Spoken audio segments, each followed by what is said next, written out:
Nome: Paulo Freire. Data de nascimento: 19 de setembro de 1921. Local: Recife, Pernambuco. Cor dos olhos: castanho. Raça: humana.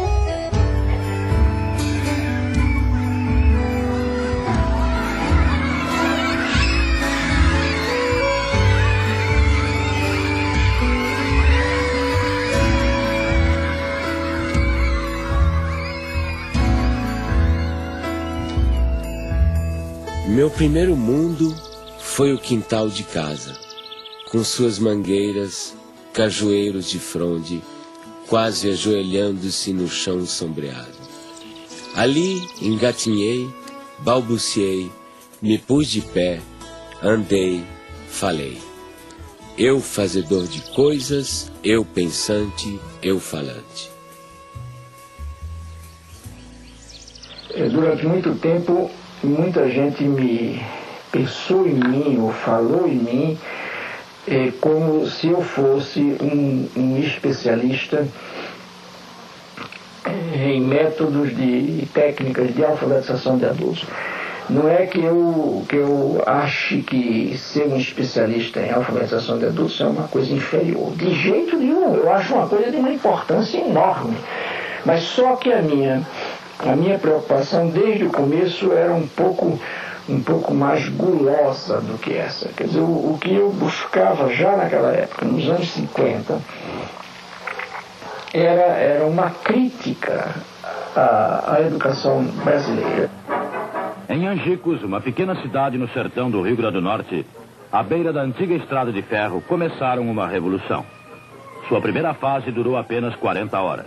O alvorecer de autêntica reforma de base que está repercutindo em todo o Brasil e que possivelmente logo envolverá o país inteiro.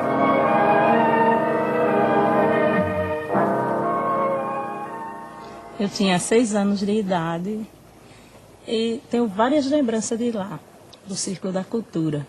Aprendi a ler sentada no colo do meu pai. Isso me fascina.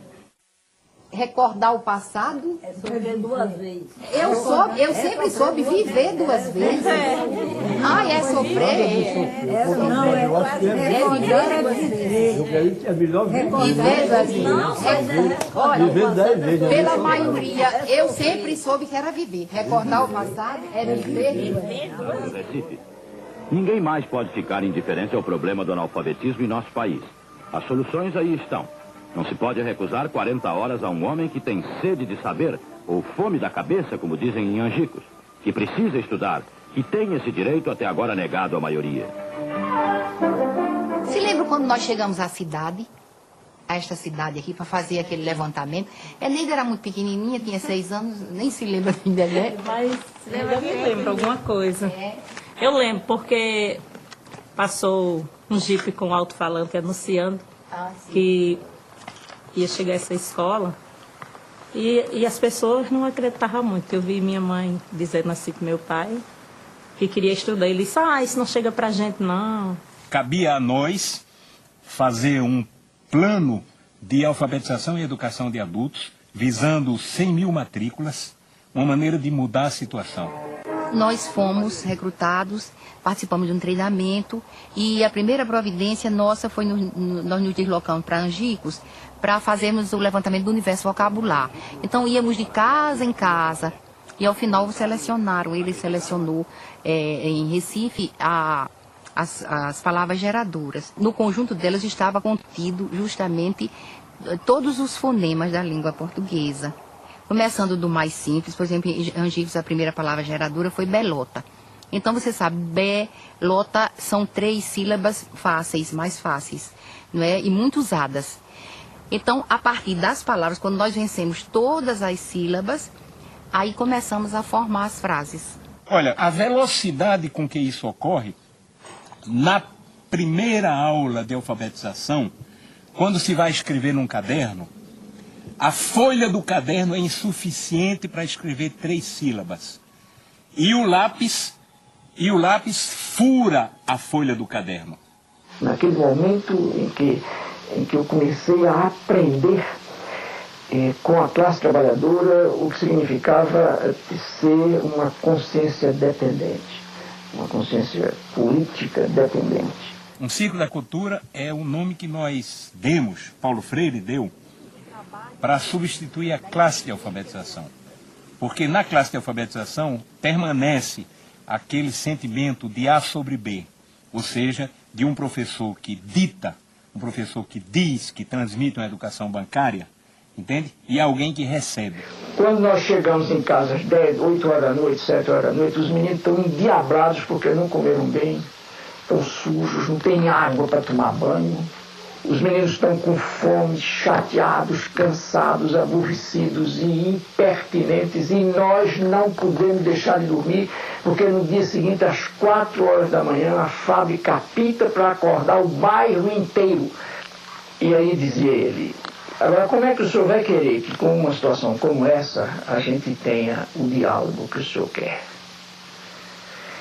E eu morto, quer dizer, o homem fez naquela noite uma análise de classe que eu não tinha sido capaz de fazer. Noite após noite, 1 hora por dia, aula, que é o voto. Quem vende o voto não pode mais reclamar trabalho.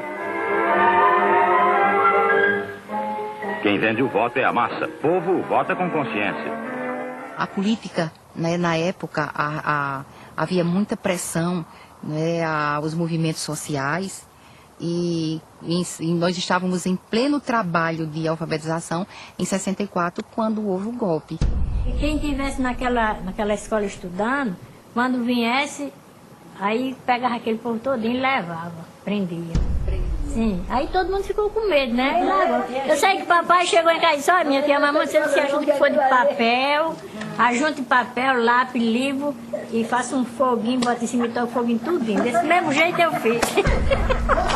A mesma coisa eu fiz. Eu peguei todo o meu material, que eu tinha os slides, tinha tudo. A pena que eu tenho, se lembra daquele projetor, que era um projetor a gás, que eu ficava até não sei que hora da noite bombando, e a lâmpada Coleman, tive que dar fim a tudo, porque eu enterrei no muro da minha casa. Tenho a convicção de que o Brasil seria outro hoje se essa atividade não tivesse sido interrompida brutalmente, pelas razões que foi, ou seja, para inviabilizar exatamente a emergência desses que o projeto político pretendia e conseguiu que continuassem como excluídos. O objetivo foi esse, não foi outro. Não era nada pessoal contra Paulo Freire, contra mim, contra quem participou dessa atividade. E eu sempre me emociono e fico me lembrando, porque aquilo era feito com o coração. Com amor, né? Com amor. Sei votar, aprendi a escrever meu nome. E vi outras escolas, mas o que mereceu mesmo, que descolou mesmo, que eu me orgulhei de dizer eu não sou mais analfabeto, foi Paulo Freire. Paulo Freire colocou o oprimido na história.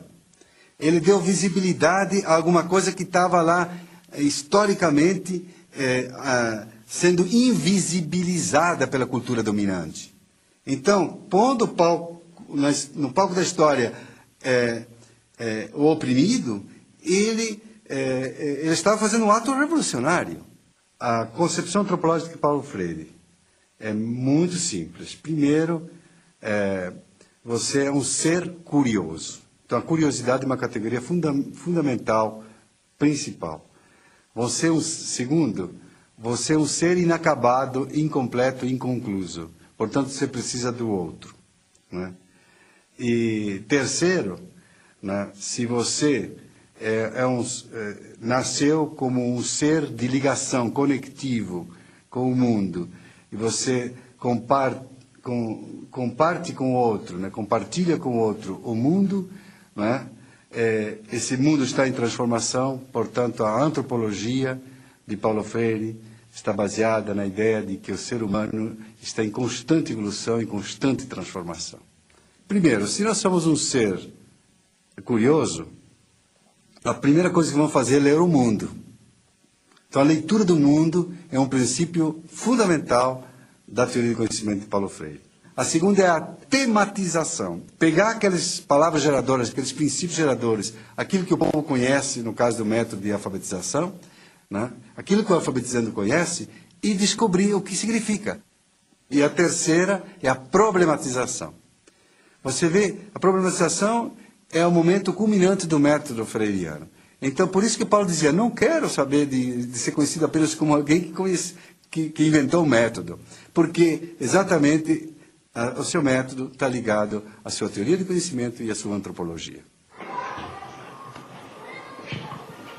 Professoras, professores, alunos e alunas, boa tarde. E nós já estamos em nosso horário de começarmos o nosso turno vespertino. Nós teremos as nossas atividades na sala do Eco, na biblioteca, atividades de agricultura, e com certeza será mais uma tarde de uma construção da nossa aprendizagem. Então, assim, ao iniciarmos a escola, fizemos a proposta aos servidores, aos trabalhadores da educação aqui. Vamos estudar Paulo Freire, vamos compreender a sua proposta de educação, essa perspectiva de humanização, de libertação, de conscientização. Então, assim, a escola não existia e depois veio Paulo Freire. Paulo Freire existia antes em nosso coração, como uma proposta de vida. E, assim, a proposta conosco, depois surgiu um espaço concreto para vivermos a prática dessa teoria. A gente tentando, e era difícil mesmo. Como pegar um aluno que vem da roça, passa 2 meses em casa, 1 mês só aqui, e fazer esse menino, né? Aí o jeito foi o quê? Mergulhar nas leituras e aprender com esses teóricos, né? E a base da gente foi Paulo Freire, pelo fato de ser uma coisa mais próxima da gente.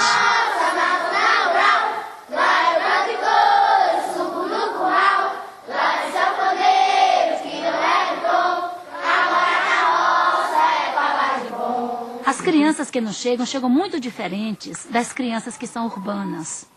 Naturalmente, quando elas chegam, elas não conhecem o vaso sanitário, que para a gente é um valor. Isso ainda me emociona. Saber que muitas das nossas crianças tiveram que usar muito tempo o quintal da escola porque não sabiam usar um vaso sanitário. Então elas chegam aqui, às vezes, com um comportamento muito agressivo. Né? Às vezes nós temos crianças aqui trazidas pelo conselho tutelar, crianças que a gente não conseguia chegar junto, tocar, porque elas resistiam. E hoje a gente vê, assim, transformação mesmo na vida deles, né? Hoje são crianças que sentam no colo, se a gente senta, eles vêm, chegam, sentam no colo. Crianças que a gente teve grande dificuldade para chegar junto. Ficou nervosa?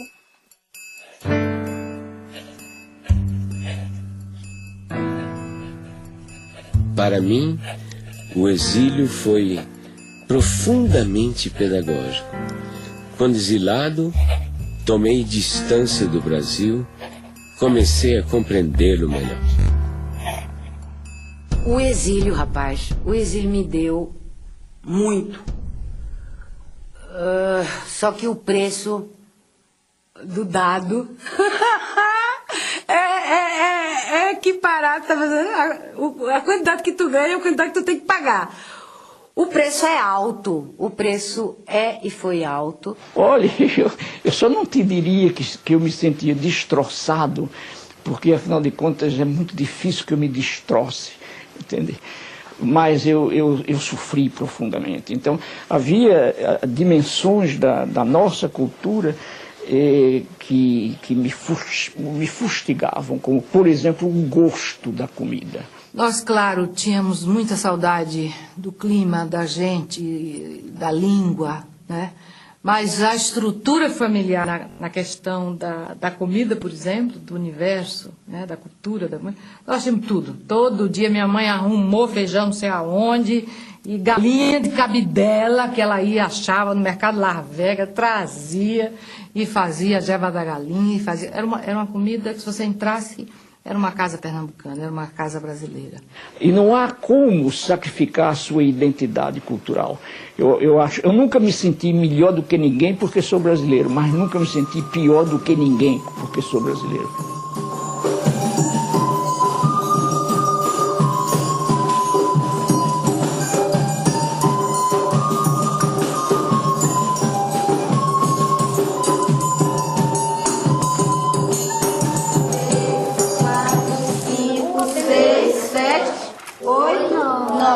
A resposta vai ser o quê? Rede resposta. Quantas dúvidas ele dividiu? 9. sobrou 9 gudes para cada colega. 9 gudes. Isso aqui é uma ferramenta chamada sacho. Ele tem uma ponta justamente para poder fazer o quê? Para poder fazer a cova. Então nós vamos fazer a cova e a beterraba já está aqui. Nessa posição ela não pode entortar a raiz porque senão vai deformar. E aqui nós vamos fazer esse procedimento. Pronto, tá faltando. Coloque aí no local, um pouquinho mais, ó, a raiz ficou um pouco baixa. Ao retornarem para casa, eles levam daqui da escola algumas sementes. Cenoura, beterraba, das hortaliças que eles já cultivam aqui. Lá eles têm o objetivo de, ao chegarem lá, passarem para os pais o conhecimento que eles acabaram adquirindo aqui ou então que reforçaram já tendo esse tipo de conhecimento. Lá eles fazem o que fizeram aqui. Alguns já assim vendem, eles chegam falando, ó, a gente ganhou dinheiro, porque eu plantei o coentro, plantei alface, plantei isso aqui. E aí eles vendem isso e ganham dinheiro, né? Aí ensinei a meu pai, a fazer assim como o professor ensinou. E ele sempre ensina, traz a semente da planta, ensina como é que os professores lá ensinam para eles plantar. Eu digo, já aqui nós plantamos diferente. Nós chamei a terra toda. Ele, não, mãe, não é assim. O professor lá ensina para nós fazer arleira, estamear a sementinha. Depois, se tiver junto, ele vai, arranca um pouco daquela muda para poder ficar mais embastido. Ele sempre conta tudo. O exercício de tornar-se capaz de ler e escrever exige de quem realmente aprende uma postura de sujeito que cria o seu próprio aprendizado. A comunidade freiriana, para nós, né, é esse conjunto de instituições, pessoas que partilham a identidade do legado de Paulo Freire, né? E o que significa isso? Na verdade, são associações, grupos, instituições que vão se formando no mundo. Por exemplo, Portugal e Espanha. Em Portugal ocorreu o Fórum Paulo Freire em 2004, este ano agora, 2006, né, na Espanha. Enfim, são centros de estudos, né, freirianos, né, pesquisas, espaços de formação educacional. Oi, Luísa Cortesão. Primeiro, quero te agradecer muito pela sua contribuição aí de Portugal nesse documentário. Gostaria que você falasse um pouquinho o que é que vocês estão realizando, a experiência freiriana do Instituto aí. Está a ver, portanto, são debates muito aprofundados e muito fundos sobre questões teóricas que têm que ver com problemas que são sentidos na realidade. Fizemos, o título é Exclusão ou Exclusões, e fizemos, por exemplo, uma análise de problemas de exclusão social, de problemas de exclusão da saúde, de problemas de exclusão da justiça, de problemas de exclusão do trabalho, de problemas de exclusão da educação, e agora esse ciclo vai terminar com uma análise sociológica da problemática da exclusão. O que te levou a fundar uma cátedra Paulo Freire aí na Suécia, num local em que, digamos assim, há tão poucos oprimidos? Aqui em Suécia, depois dos anos 70, que a gente conheceu aqui a Paulo Freire, há renascimento de interesse. Aqui em Uppsala, há projeto muito interessante de desenvolvimento sustentável, meio ambiente, não? E esta gente está muito interessada nos esquemas de conscientização, não, de pensamento crítico freiriano. Efectivamente, he trabajado con grupos étnicos oprimidos, incluso grupos indígenas, con camponeses, con operários também, não? São dois traços de personalidade de Paulo. Primeiro, essa generosidade do menino aberto ao mundo sempre, que quer conhecer, essa alegria de conhecer o mundo. Segundo, a conectividade, que já é uma qualidade do adulto, a conectividade e a relação. Acho uma definição perfeita para qualquer ser humano decente. Ser um menino é guardar um pouco toda aquela carga de emoção da criança e a conectividade, que já é um projeto das pessoas adultas. Paulo Freire foi um menino da zona rural igual a gente, que aprendeu a ler debaixo da sombra da mangueira, que gostava de ler, gostava de escrever. Foi um homem que queria transformar o mundo. O momento em que o pai estava a trabalhar, né? Na famosa biblioteca, no espaço de trabalho dele, né? Eram momentos assim que as brincadeiras mais ruidosas nossas, né, tinham que ser, né, afastadas, porque o pai, quer dizer, são coisas que ficam assim, né? São mensagens, estás a perceber, que te marcam rotundamente o corpo, né? Ele era uma pessoa frágil à maldade humana. E minha mãe sustentava a reversão disso no sentido: acorda, Paulo!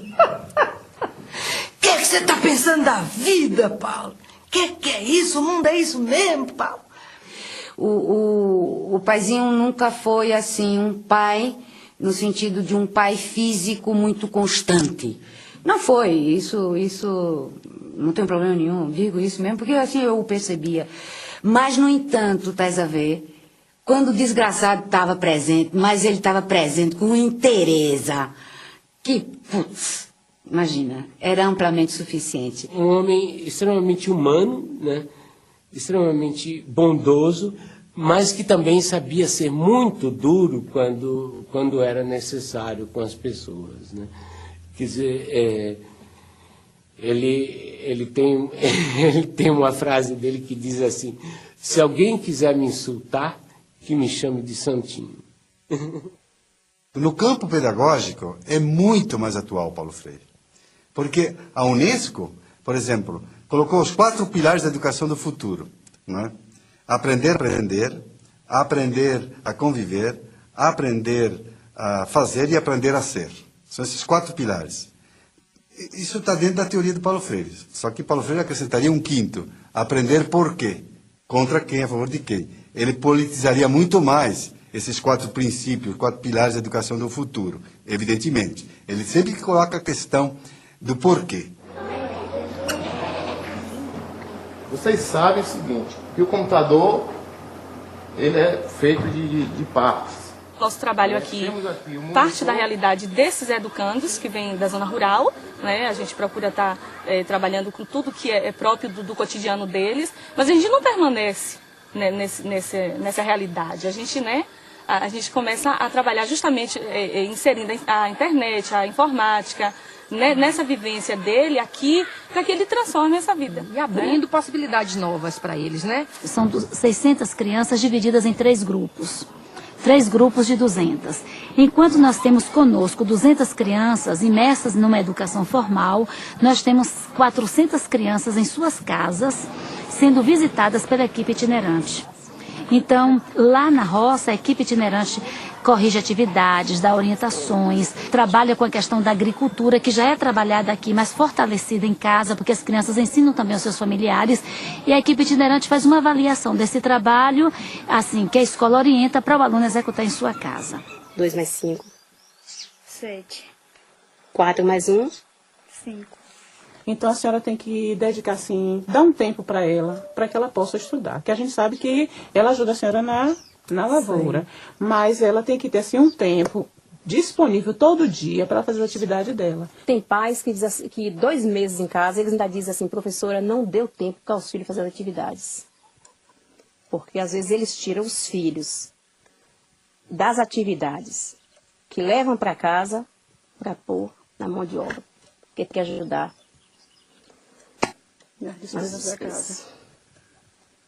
Eu estou trabalhando agora com atividade de artes. E essas atividades é uma atividade que desenvolve a coordenação motora, cognitiva e também ajuda no desenvolvimento da criatividade de cada criança. O restante fica em silêncio e vai terminar a tarefa, tá certo? Tá. Não tá deixando. Nadson, pode vir, Nadson.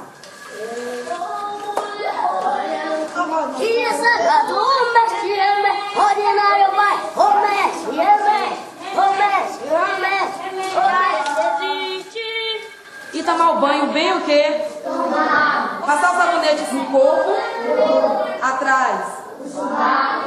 No banho, tira a calcinha e tipo, os meninos tiram a cueca. Lave a parte íntima de vocês bem lavada. Fica lá sujinho, Aí vai criando sujeirinha, sujeira, sujeira, e daí cria dó.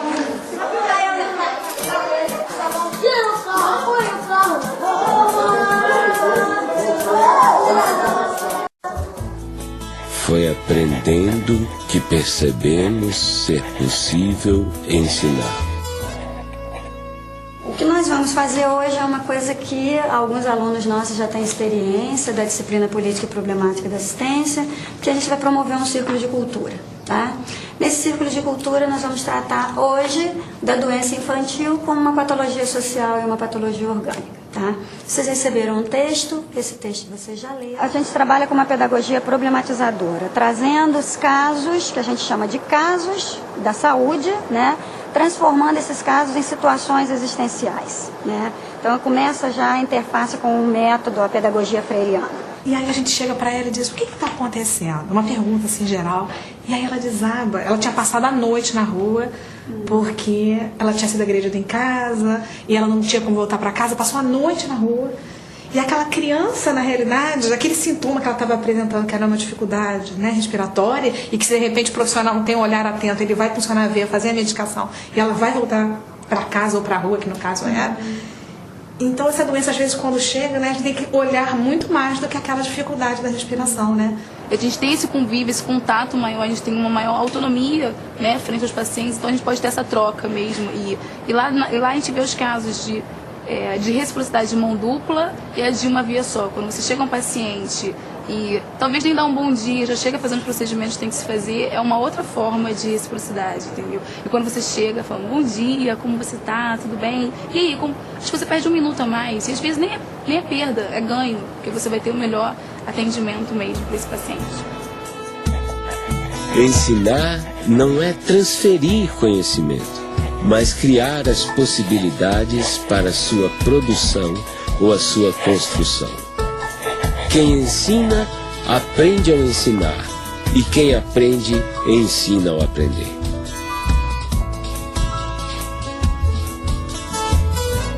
Pedagogia do Oprimido, que é um livro que já estava praticamente pronto em 68, mas que saiu publicado pela primeira vez em 70, e que é o principal livro do Paulo Freire, o mais importante. Há pouco tempo encontrei esse livro, Pedagogia do Oprimido, 15ª edição. E aí, quando abri o livro, me surpreendi com uma série de anotações do próprio Paulo Freire, do punho dele. Ou seja, é bom até avisar os leitores que a edição autorizada para ser lida mesmo é da 16ª em diante da Pedagogia do Oprimido, porque ele corrigiu o livro todo. Mas o que é mais interessante, isto contesta, é uma das provas do rigor do Paulo Freire com relação ao pensamento. Eu considero a obra de Paulo Freire, e ele também a considerava, eu ouvi depoimentos dele nesse sentido, não como uma obra do terceiro mundo. Disse, eu não quero escrever uma pedagogia exclusiva para o terceiro mundo. Né? Eu acho que colocar Paulo Freire no terceiro mundo e sectarizá-lo no terceiro mundo significa não querer ver a opressão na sua totalidade que vem do primeiro mundo.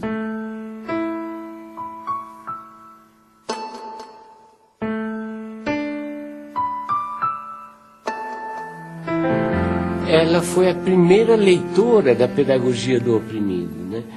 Ou seja, ela tinha uma sensibilidade, por exemplo, muito grande para escolher as palavras geradoras do método de alfabetização. E a Elza era uma grande educadora e que, inclusive, não acreditava que eu fosse outra coisa que não educador mesmo. Quer dizer, eu me lembro de uns sonhos que eu andei tendo na minha mocidade de ser juiz de direito, de fazer uma carreira por aí, e ela me dizia, rindo, apesar de todo o respeito que eu tenho pela magistratura, eu acho que você é mesmo um educador. Porque era um diabo de um amor, rapaz, tão soberanamente amor, mas amor no sentido de desprendimento, amor no sentido de consciência do outro. Olha só que coisa, né? Quer dizer, ela teve um papel indiscutível na minha vida durante um longo período em que nós vivemos sem hiatos, não? Casados durante 42 anos. É um tempão, um negócio fantástico. Quando minha mãe morreu, meu pai morreu também. Morreu e eu escrevi até um poema falando disso. Quando minha mãe morreu, eu perdi meu pai, né? Fiquei órfã de pai e mãe e vou por aí. E ficou um pedaço de pai conhecido e um pai completamente desconhecido, que era aquele meio morto, né? Quando a Elza morreu, é óbvio que um cara que amou desse jeito, quando morreu, a pessoa que ele amou, morreu nele e com ele um bando de coisa. E, inclusive, morreu a vontade de viver.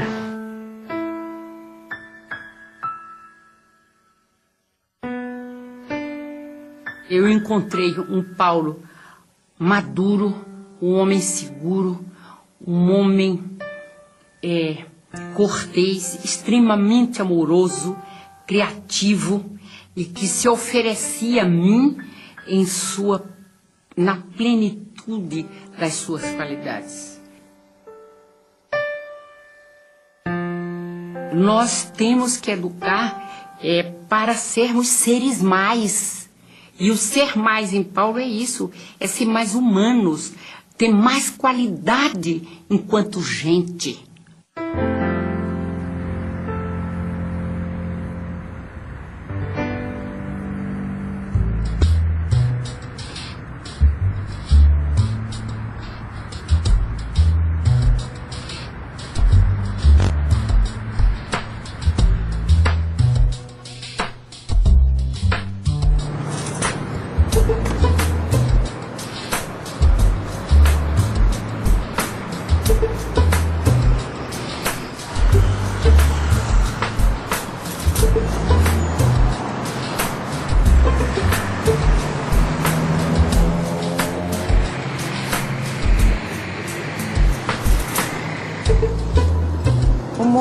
É um movimento de alfabetização, né, que surge junto às camadas populares, buscando uma nova maneira e uma nova perspectiva de alfabetização, né, vinculada principalmente a esse pensamento e essa filosofia freiriana.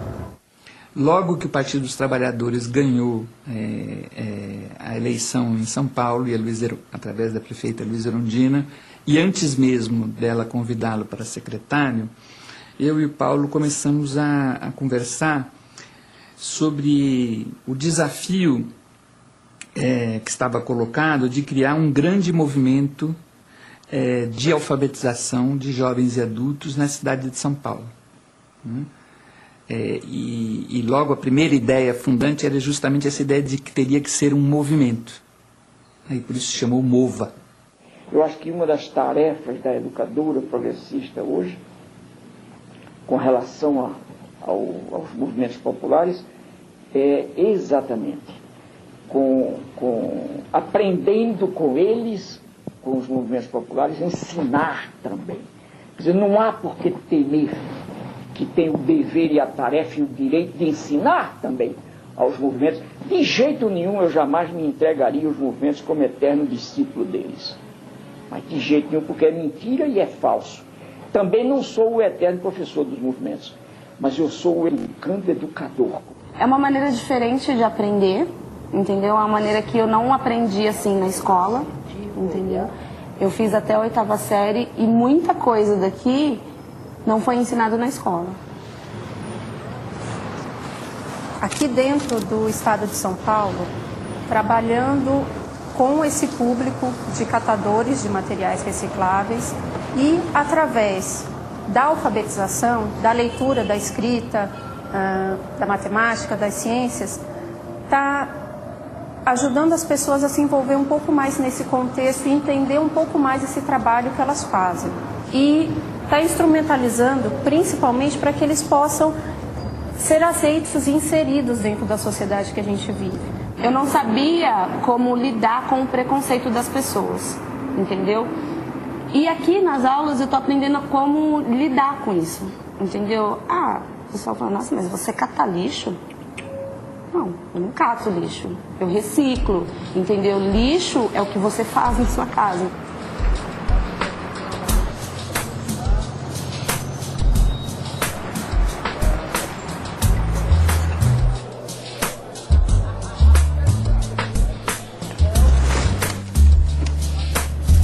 Estou aprendendo mais a me comunicar mais com as pessoas, né, que é um pouquinho fechado e ficar mais extrovertido, né? Por causa da maneira que a gente aprende, né? Não é uma coisa assim que a gente chega na escola e não sabe o que vai fazer. No fim da aula a gente já sai satisfeito porque realizou alguma coisa. Depois que a gente criou essa poesia, com esse tema, coletividade, o que teve de importante com isso depois? Muito importante porque a gente é capaz de fazer uma poesia, né? Existe muita criatividade para isso, mas muitas vezes a gente no coletivo consegue conquistar mais ideias, né? Quem quer escrever Tempo Perdido? Minha poesia, estar com você. Sou uma pessoa muito contente e alegre, gosto de estar perto de vocês. Aprendo a ler, aprendo a escrever. Meu nome é Ailton, sou pobre de dinheiro, mas sou rico de saúde. Sobre as águas do mar e a luz brilhar ali pela rua passar sem saber o que, me sentindo tão só, sinto que é amor, sigo amor, amando-te assim, nós dois, amor e nós. Tá bom?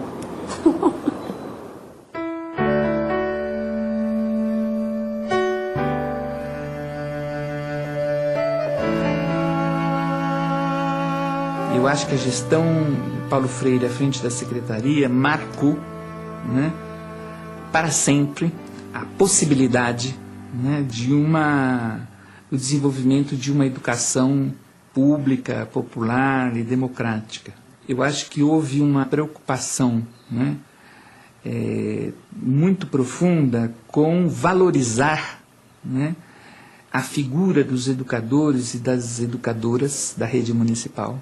E aqui é preciso fazer um parênteses para dizer que eram considerados educadores e educadoras não só os professores, mas todas as pessoas que constituíam, né, o espaço da escola, a merendeira, o zelador, os funcionários, né? Eu sou um intelectual que não tem medo de ser amoroso.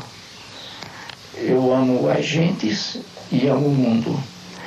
E é porque amo as pessoas e amo o mundo que eu brigo para que a justiça social se implante antes da caridade.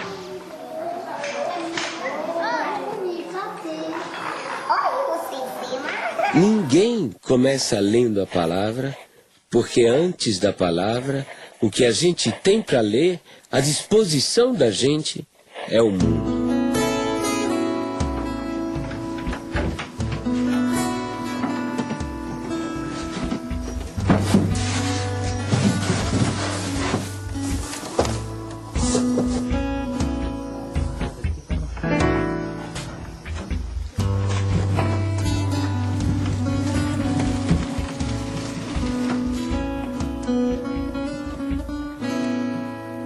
Se não tivesse esse curso aí, né, nós não aprendíamos mais a ler, não aprendia nada, ia ficar pro resto da vida sem saber ler nada.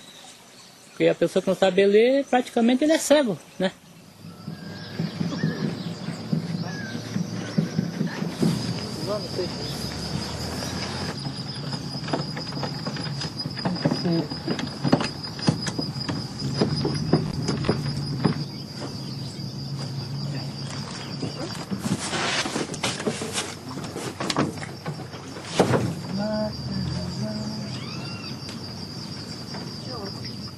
Se já sabendo ler, sabendo escrever, a gente fica mais seguro, né? Tem mais jeito para chegar, conversar, né? Nós gostaríamos de saber se esse projeto que nós estamos trabalhando com vocês, se desenvolveu alguma coisa boa. Por isso que eu escolhi uma palavra para comentar com você, para comentar nesta aula, né? Então, essa palavra é cidadania. Chega em casa, olha que a professora me deu isso, tem lição para me fazer. Se entende, dá uma força aqui para mim, me explica. Se eu entendo, eu dou uma força para ele, ensino ele. Ensino ele para se desembaraçar mais, né, na lição. Mas eu acho que ele aprendeu bem mesmo. Esses meses que ele está na escolinha. Porque a gente que trabalha de empregada doméstica, assim, né? A pessoa não sabe dos produtos que tem que passar para limpeza, né? E assim, aprendendo a ler já é uma força, né? Boa, né? Sabe o produto que vai usar. Vem aqui, filha. Sabe o produto que vai usar. E deu uma força boa. Ela vai na escolinha comigo também todo dia. E ela tá fazendo o prezinho. Eu aprendo mais com ela, né? Ela aprende comigo. Assim a gente vai indo.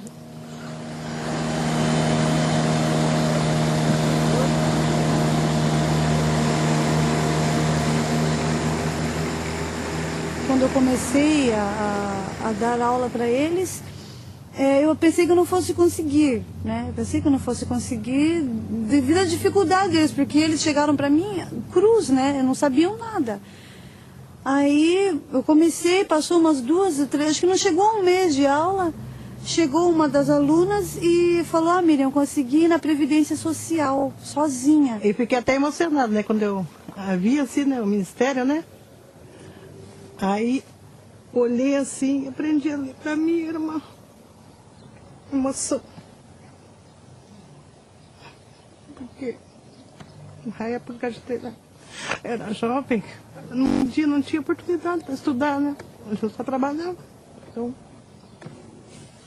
eu dei graças a Deus, né? Por essa oportunidade, né? Que a gente teve agora de estudar, porque tudo tem seu tempo, certo, né? A alfabetização é uma experiência criadora.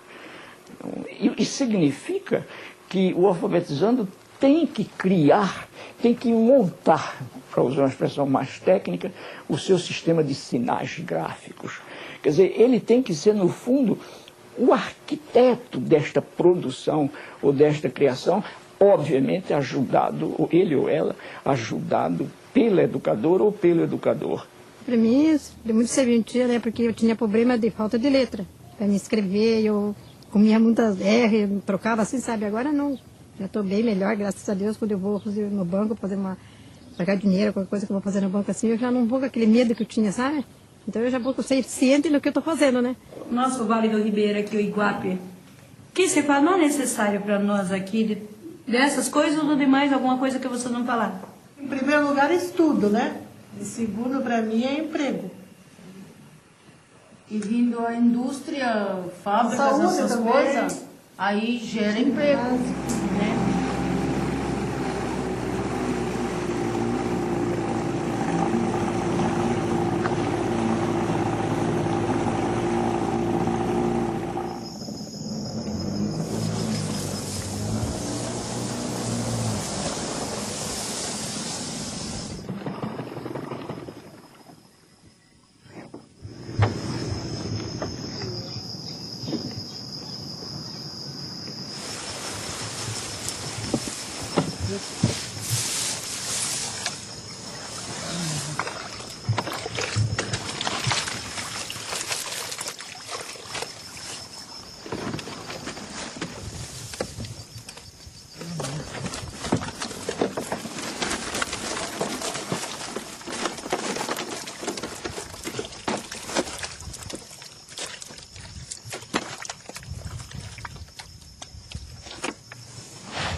E outra pessoa aprendendo a ler e escrever, pode pegar também pode arrumar um outro serviço melhor, né?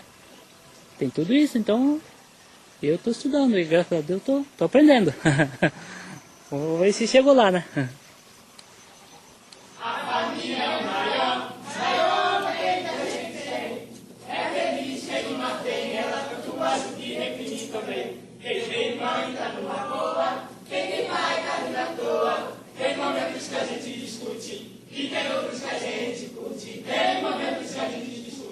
Quando veio a ditadura, a primeira coisa que fez foi um projeto que, se não me engano, se chamava Mobral, e que tinha como lema o seguinte: é preciso ensinar as pessoas a ler para que elas possam ler as ordens que vêm por escrito.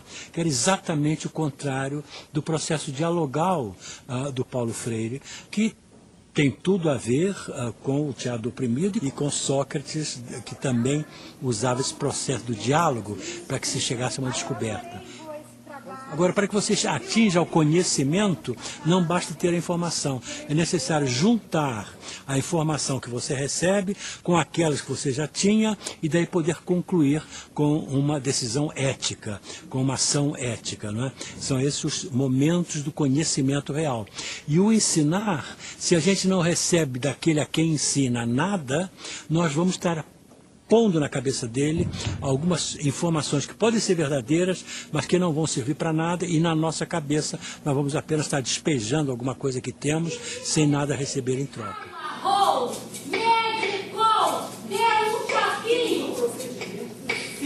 Eu não tenho dúvida nenhuma de que eu não posso ser entendido fora de uma compreensão da ética em mim e da política em mim. Eu acho que nenhum educador, nenhum pensador da educação está afastado disso. Quer dizer, a educação, enquanto formação humana, é um esforço indiscutivelmente ético e estético.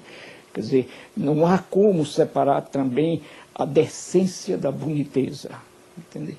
Quer dizer, a educação, enquanto busca de boniteza, necessariamente procura a decência do ser.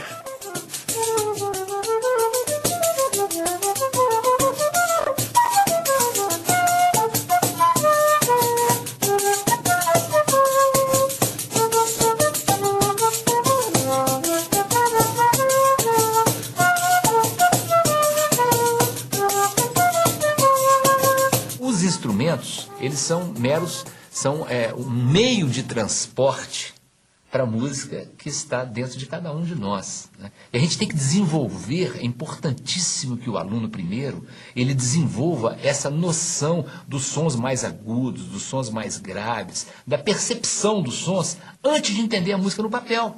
Agora presta atenção no que eu vou tocar para vocês. O som mais grosso, esse aqui, ó, esse som mais grosso, é esse som aqui. Agora tem esse outro dó aqui, olha. É um som um pouco mais agudo, ó. Esse. Agora esse outro é um pouco mais agudo. E esse último é muito fininho, parece um passarinho ou um bicho que tem um som muito fino, ó. Processo de alfabetização musical, né, do início da aprendizagem musical das escolas tradicionais, ele trabalha da forma contrária. E aquilo que me motivou a desenvolver esse trabalho a partir da perspectiva freiriana. Então, o aluno, ele levanta, digamos, a nota dó, né? Dó, ré, mi, fá. E o TEDEM diferencia essa forma de aprendizado porque fica em destaque, né? Fica o espaço vazio do som, do som que você está querendo produzir, reproduzir, né?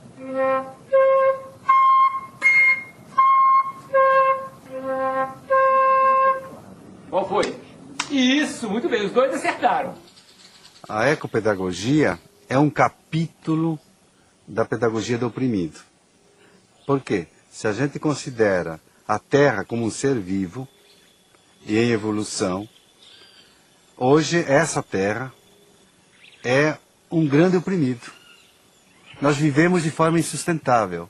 Nós temos tudo para destruir o planeta, não pelas bombas atômicas. Nós podemos destruir hoje o planeta pelo modo insustentável de vida que vivemos nesse planeta. Então, nós temos que refundar os princípios da pedagogia para que ensine as crianças, jovens e adultos a viverem de forma sustentável, a terem um estilo de vida sustentável. Então, eu creio que esse vai ser o grande tema do século XXI. E Paulo Freire é esse educador do século XXI, porque estava extremamente ligado a essa temática da sustentabilidade. Quer dizer, há pessoas que me consideram um sonhador, e eu sou um sonhador, mas não um sonhador maluco. Mas há pessoas que me consideram um idealista, mas um idealista perigoso, entende?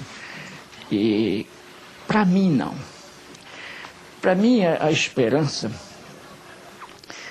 faz parte disso que a gente vem chamando natureza humana. Eu gostaria de ser lembrado como um sujeito que amou profundamente o mundo e as pessoas, os bichos, as árvores, as águas, a vida.